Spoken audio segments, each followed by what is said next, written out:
credible threats to New York City, the Thanksgiving Day Parade, or the balloon inflation. Every year, this New York City tradition draws millions of people to our city who can rest assured they will have a safe and fun day. As we've all heard, the weather for Thursday is supposed to be a bit windy. Like last year, we had a similar forecast, and it'll be the same as this year. It'll be a game day decision on what we're going to do with the balloons. Chief Harrison will speak more about that in detail. I just want to say that my favorite balloon is back in the parade. Snoopy has finally made a return, so we're looking forward to getting those balloons down the route. There's going to be thousands of great NYPD cops who will be protecting the events, and these men and women in blue are second to none at keeping people safe. As we celebrate Thanksgiving, I want to express my personal gratitude to the members of the NYPD for the work they do each and every day, for going into harm's way on behalf of those that they proudly serve, and for being away from their loved ones at events like this, the Thanksgiving Day Parade, so that millions of families can enjoy it. We all look forward to seeing everyone at the balloon inflation tonight and at the parade tomorrow. So now I'm going to turn it over to Rodney, who's going to give you more details.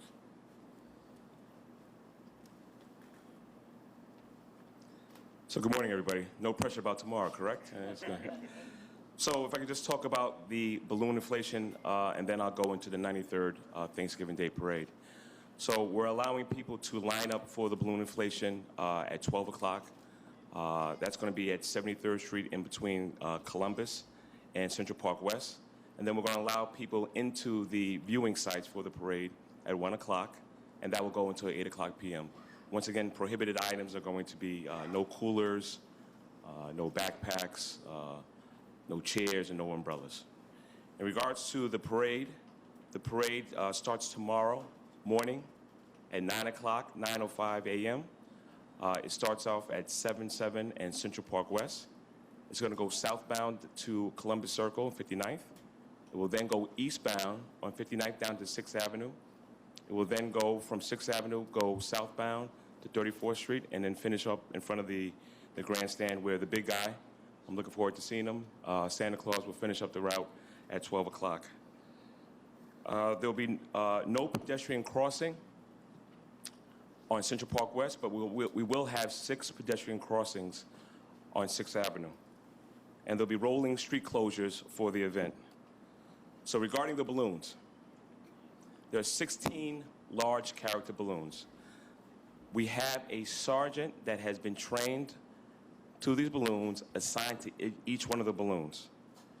We have anemometers assigned throughout the route. Anemometers, just want to make sure I said it correctly.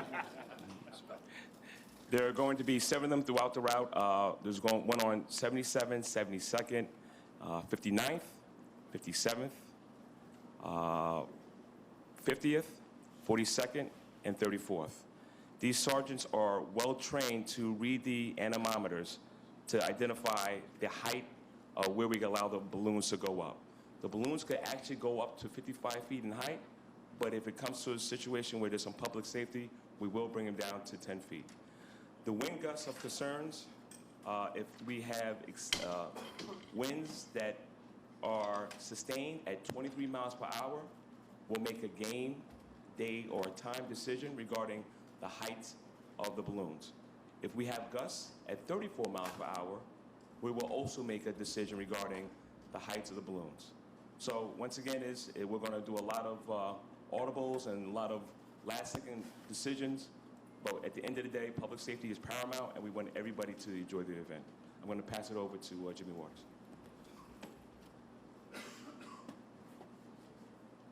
Thank you. Good morning. So we're going to do our standard counterterrorism overlay for the parade, which means the entire perimeter will be secured with our blocker cars, about 90 of them, and sand trucks, about 76. We'll be deploying our drone detection equipment, similar to what we did for the New York City Marathon, in partnership with the FBI. So we have our own, NYPD has its own equipment, drone detection equipment, which I can't discuss further, and the FBI has additional different type of drone detection equipment. They also have authorities for mitigation. We'll have our heavy weapons teams out there throughout the entire parade. Our K-9 teams will have about 35 explosive detection canine, either our vapor wake or odor pursuit dogs out along the entire route. And we also employ a lot of technology, so a lot of sensors. So we'll have over 135 cameras throughout the entire parade route to get a bird's eye view at the Lower Manhattan Security Coordination Center. Thank you. All right, any questions on the parade? Yes, regarding the balloons, I don't know if this is for Chief Harrison. They're expecting gusts up to 40 to 50. Is that a cutoff point for any balloon to fly? This, it's all going to be based on the anemometers. I want to see if I can say it right. And that it's the wind speeds at those specific locations. So if the wind gusts are at that location, are that high, they may not be able to fly, but that, again, that'll be a game day decision that Chief Harrison will be making. So it's all based on the wind speed at those locations. So a lot of the reports are coming back to what the wind speeds are going to be at LaGuardia. So we go by what's the wind speed within those corridors. And is the police department the ultimate decider on balloons? Yes, Not Macy's. safety. We work in coordination with Macy's, but for public safety, we make that final call. Chief Harrison will be making that final call. So if the balloons don't fly, everyone can blame him. Can Chief Waters elaborate on what he meant by drone mitigation in layman's terms? No. Yeah, simply no. We have, there's certain technologies to keep people safe, but at this point, we're not going to discuss what those technologies are. Are you able to disable them, shoot them out of the air? We don't shoot anything out of the air, but there's ways to take control of the UAV, and we have the capability to do such thing. Also, Chief, were there any drone incidents either at the marathon early this month or last year at Thanksgiving?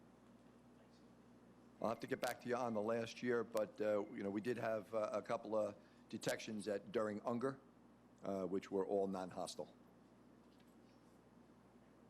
Is it possible the balloons won't be able to fly at all if the winds get too bad? If it's 100-mile-an-hour winds, they're not going to fly, right? We got to see. Everything will be a game day decision tomorrow, so we'll see what happens. It's only, I think, once in the history of the parade that the balloons didn't fly. Do you have a time frame, to make the decision about the balloons, like so we can? When they're going down the block, we'll see what the wind speeds are at that point in time. Are you doing anything differently this year, security-wise, than you have in the past, or compared to last year, anything different?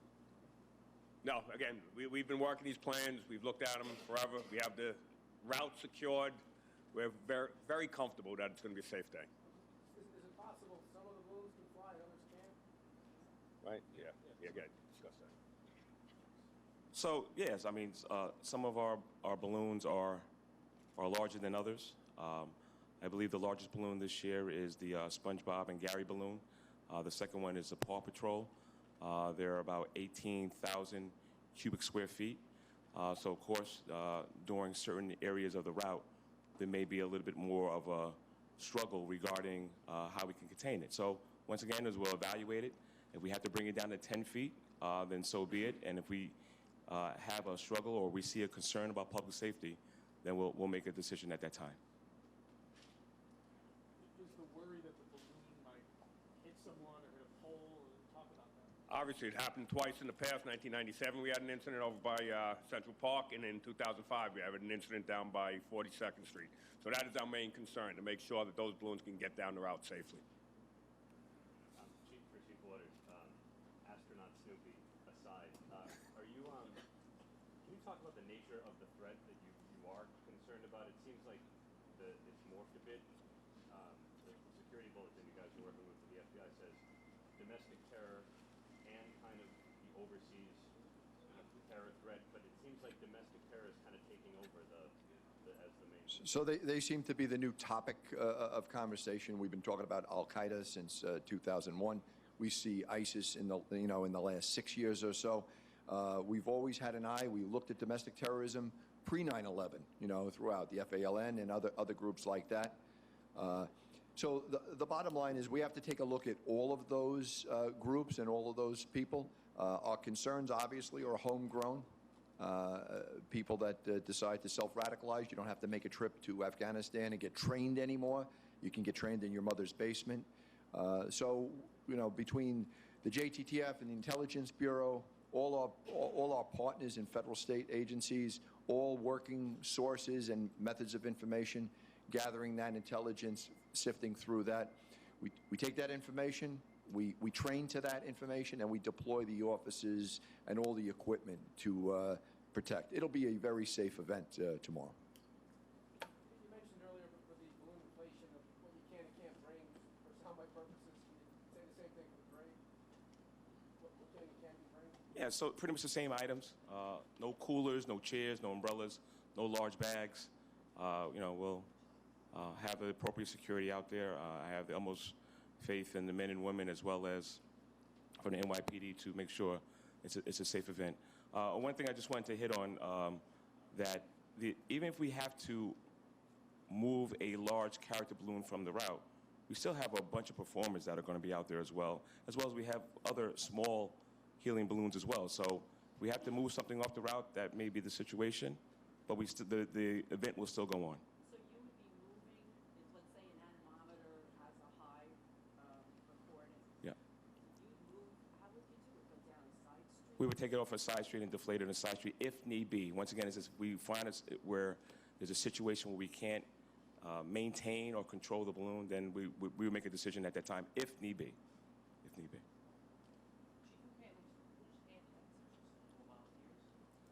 So Macy's has volunteers that are assigned as well as trained to know the matrix of each one of the balloons, as well as a sergeant. And each one of these balloons, by the way, I want to emphasize the importance. Each one of these balloons are assigned to a vehicle that is able to control it while it goes down the route. So our protocols are a lot more robust in contrast back to the early 2000s and 1990s when we had this parade and had a couple of incidents. Who actually would deflate it in the case of an emergency? Is it like me, or is there a Macy's deflator? I think there's, I have to get back to you, but I believe it's somebody from the Macy's that would have that task. This is a police sergeant. A police sergeant, yes, sir. Can you tell us what's new this year compared to last year? Is it more cameras, more sensors, more drones? The biggest change, again, would be the drones. That's one thing we didn't do. We have our own drone up in the air that can give us a bird's eye view of what's going on throughout the road, and the drone mitigation tools that we're using. Those are the two new things that are present this time. Can I get a clarification on the timeline? You said at 9 a.m. the parade starts. There's a lineup happening at 12. So it starts up at 9:05, and it ends up with Santa Claus coming at the Macy's grandstand at about 12 o'clock. Yes.